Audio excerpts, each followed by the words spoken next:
Welcome to Corporate Grooves, where we take you from classroom to boardroom. So in today's session, we are going to cover lists. What are lists? There are two type of lists. One is order list, second is unordered list. Okay. So what is list exactly? ये list होती क्या है? जैसा कि आप लोग देख सकते हैं मेरे स्क्रीन पे यहाँ पे कुछ नंबर दिए गए हैं. ठीक है, ये दिखाते हैं एक ऑर्डर को. ठीक है, कि ये पहला, दूसरा, तीसरा, चौथा, पांचवा, आठवां. ठीक है, तो एक ऑर्डर दिखाता है कि पहला ये आएगा, उसके बाद ये आएगा, उसके बाद ये आएगा. तभी हम लोग सबसे पहले हम लोगों ने इंट्रोडक्शन किया. डायरेक्ट हम लोग लिंक्स पे नहीं कूद गए, डायरेक्ट हम लोग इमेजेस, टैब्स, यहाँ पे टेबल्स पे नहीं चले गए. So what is exactly a order list? Order list, as you can see on the screen, this number represent a order list. Okay, ये एक ऑर्डर लिस्ट को रिप्रेजेंट करता है. कैसे कि यहाँ पे कोई नंबर दिया गया है. अभी ऑर्डर लिस्ट जरूरी नहीं है कि कोई नंबर सी हो. ये नंबर्स के अलावा ABCD, अपर कैप्स में, लोअर कैप्स में, ठीक है, रोमन नंबर और बहुत सारी तरीकों से हम लोग यहाँ पे ऑर्डर लिस्ट को इंप्लीमेंट कर सकते हैं. अलग अलग तरीके से एक ऑर्डर दे सकते हैं. So what is unorder list? As you can see on the screen, if I scroll down here, मैं यहाँ पे देख सकता हूँ, यहाँ पे कुछ बुलेट्स दी गई हैं. ठीक है, ये क्या रिप्रेजेंट करती हैं? एक अनऑर्डर लिस्ट को रिप्रेजेंट करती हैं, क्योंकि यहाँ पे कोई नंबर नहीं लिखा गया है. यहाँ पे बुलेट्स के द्वारा शो किया गया है सारे डाटा को. ठीक है, सो इस तरीके से हम लोग लिस्ट को क्रिएट करने वाले हैं HTML पेज के अंदर. सो आइए चलते हैं हम लोग VS कोड पे. सो कल की तरह मैं अपने फोल्डर ग्रूव्स में आ चुका हूँ. अब यहाँ पे मैं एक न्यू फोल्डर बनाऊंगा. उससे पहले मैं इसको यहीं पे डायरेक्टली VS कोड से खोल लूंगा.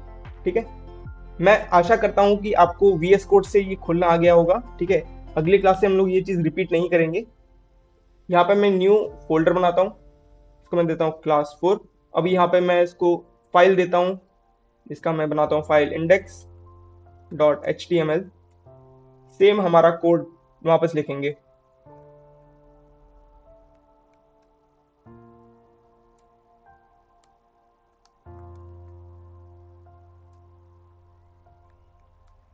सो हम लोगों ने वापस अपना बेसिक स्ट्रक्चर बना लिया है वेबसाइट का. अभी हम लोग क्या करते हैं, यहाँ पे two type of list create करके देखते हैं. सो ऑर्डर लिस्ट से पहले मैं ऑर्डर की एक हेडिंग दे देता हूँ. ठीक है, ताकि देखने में अच्छा लगे. तो यहाँ पे मैं हेडिंग दे देता हूँ H2 के अंदर. H2 में मैंने हेडिंग दे दिया, इसमें मैंने नाम दे दिया नेम्स. ओके, तो हमने यहाँ पे नेम लिख लिया है. अभी हम लोग इसके अंदर जो नेम का लिस्ट होगा एक ऑर्डर लिस्ट के अंदर, उसको लिखने जा रहे हैं. ऑर्डर लिस्ट को लिखने के लिए हम लोग OL टैग का यूज करते हैं. ऑर्डर लिस्ट के अंदर जो हमको लिस्ट का डाटा है वो हम लोग को LI टैग के अंदर डालना होता है. तो आइए उसको डालते हैं.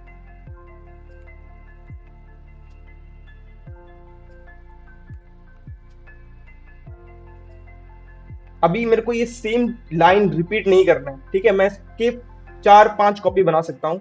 ठीक है, तो मैं क्या करना है, shift plus alt and down button हमको दबाना है. यहाँ पे मैं नाम लिखता हूँ निखिल, यहाँ पे मैं लिखता हूँ सौरभ, यहाँ पे मैं लिखता हूँ अनूप,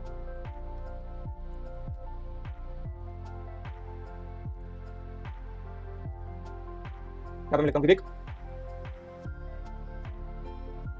यहाँ पे मैं लिखता हूँ विकास. अभी मैं इसको सेव करता हूँ. ठीक है, और चेक करते हैं कि हमारा आउटपुट कैसा आ रहा है. सेव किया, मैं जाता हूँ यहाँ पे राइट क्लिक करके ओपन विद सर्वर.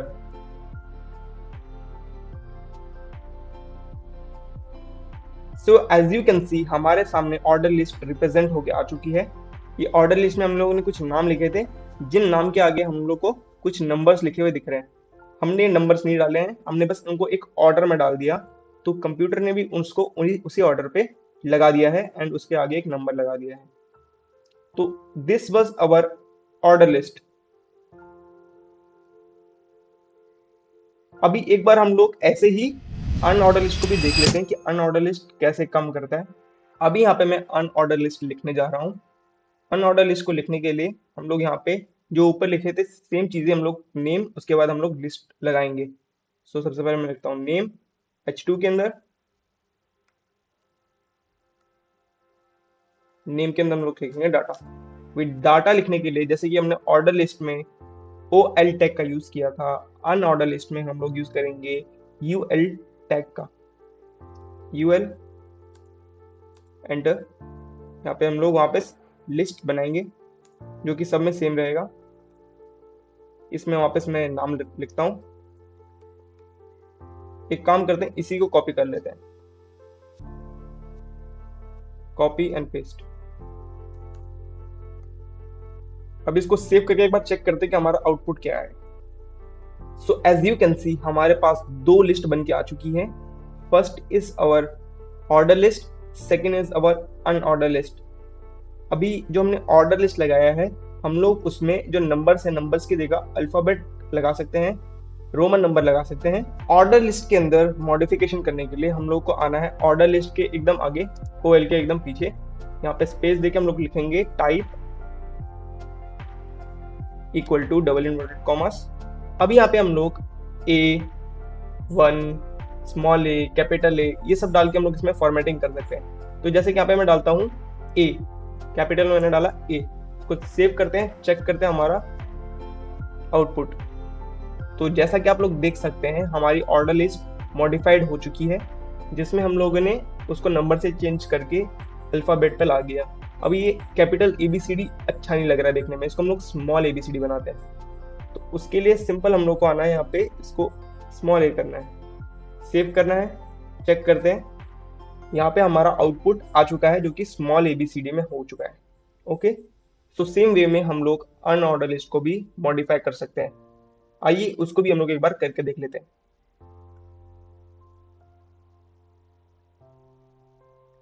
मैं आता हूं यूएल के एकदम एंड में, यहाँ पे मैं स्पेस देके लिखता हूं टाइप इक्वल टू, यहाँ पे मैं लिख सकता हूँ स्क्वायर या फिर सर्कल। सबसे पहले मैं एक बार स्क्वायर ट्राई करता हूँ, उसके बाद मैं सर्कल ट्राई करता हूँ। सेव, चेक करते हैं हमारा आउटपुट, ये हमारा हो चुका है स्क्वायर।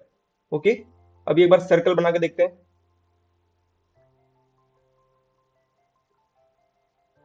सेव किया, चेक करते हैं, तो हमारा भी सर्कल हो चुका है।